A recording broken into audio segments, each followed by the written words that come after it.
নতুন জিনিসের আবিষ্কার করে। শরীয়তের মধ্যে নতুন নতুন জিনিস ঢুকায়, সবচেয়ে বড় জাল। খালি কিয়ামতের ময়দানের মধ্যে কঠিন প্রচন্ড রোদত আল্লাহ রাসূল সাল্লাল্লাহু আলাইহি ওয়াসাল্লামের হাসে উম্মতল বন ধরিব।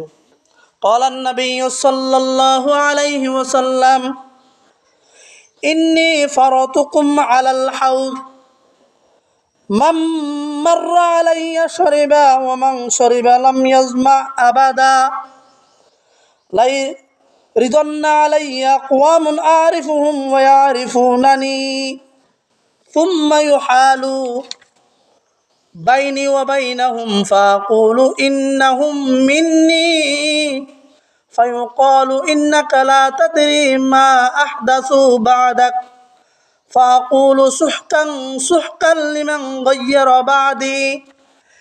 ও দুনিয়ার